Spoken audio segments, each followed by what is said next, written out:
Assalamualaikum warahmatullahi wabarakatuh. Saya Friska Safira sebagai pemateri 1 akan menjelaskan kutipan dan cara penulisannya.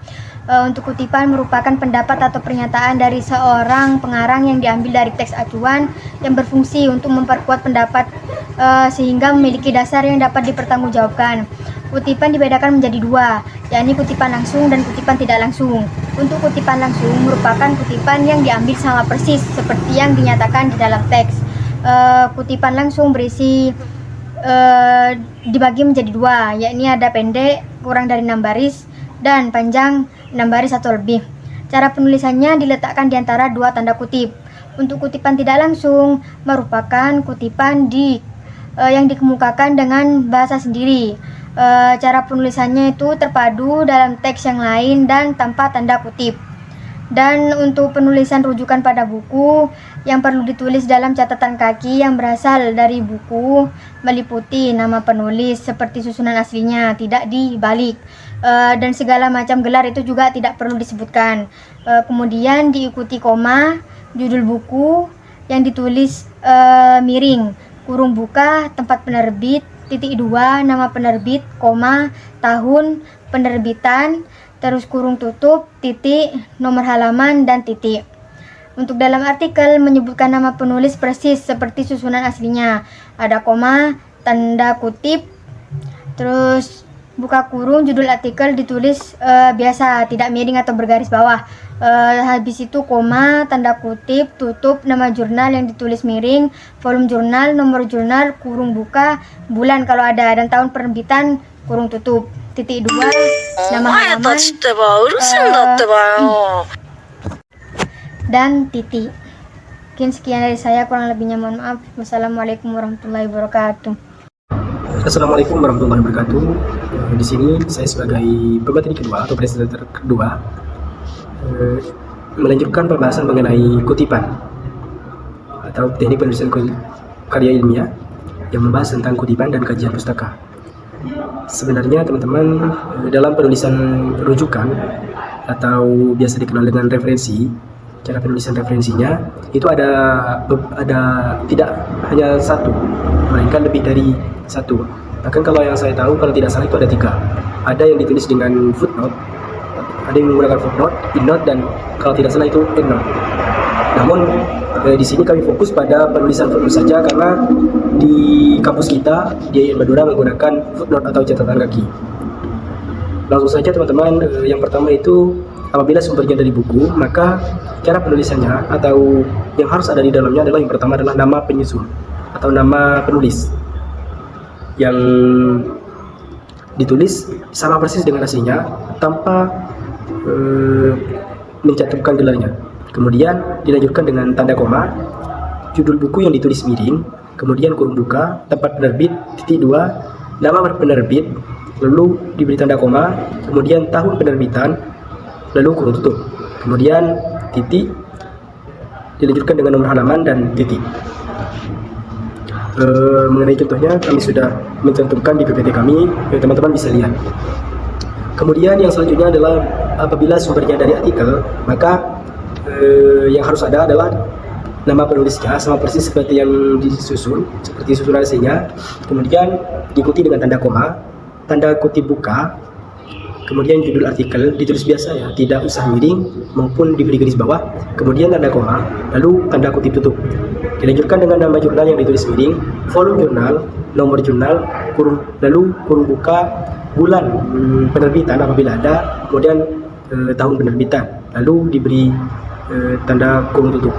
Kemudian dilanjutkan dengan titik 2, lalu nomor halaman dan halaman doi dan titik. Contohnya teman-teman bisa lihat di PPT kami juga, kami sudah mencantumkan. Kemudian teman-teman, selanjutnya apabila merujuknya atau kutipannya dari wawancara, penulisan kutipan dari wawancara, maka cara penulisan rujukannya atau referensinya itu yang pertama adalah nama yang diwawancarai, kemudian diikuti dengan tanda koma, jabatan yang diwawancarai, lalu tanda koma, lalu pernyataan antara apakah itu wawancara langsung atau lewat telepon, yang itu ditulis miring, kemudian kurung buka, tanggal, bulan, dan tahun saat wawancara, dan kurung tutup. teman-teman bisa lihat juga contohnya di PPT kami. Kemudian yang selanjutnya adalah penulisan rujukan apabila sumbernya dari artikel. Nah, caranya adalah dengan menulis nama penulis. Ini apabila artikelnya dari skripsi, tesis maupun disertasi. Caranya adalah dengan menulis nama penulis skripsi, tesis atau disertasi, diikuti dengan tanda koma, tanda kutip buka, kemudian judul skripsi atau tesis atau disertasi, ditulis tidak miring atau digarisbawahi, kemudian diikuti dengan tanda kutip tutup, lalu kurung buka, skripsi, tesis atau disertasi, kemudian tanda koma, nama perguruan tinggi, koma, tempat perguruan tinggi, koma, tahun penulisan skripsi, tesis atau disertasi, kemudian kurung tutup, lalu dilanjutkan dengan tanda koma, nomor halaman dan titik. Sama seperti yang lain, contohnya kami sudah cantumkan di PPT kami. Kemudian yang selanjutnya itu mengenai selanjutnya apabila teman-teman mengutip di internet yang berupa website, maka cara penulisan rujukannya atau referensinya itu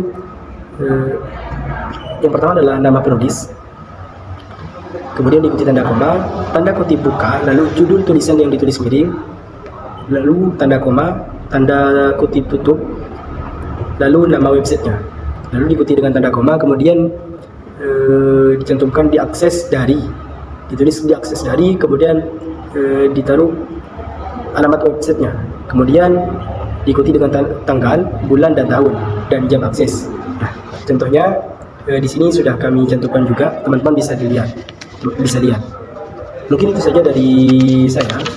Kurang lebihnya mari diskusikan ya teman-teman, karena kelompok kami juga masih belum sepenuhnya menguasai. Jadi apabila ada kekeliruan, mohon untuk ditanggapi teman-teman. Terima kasih.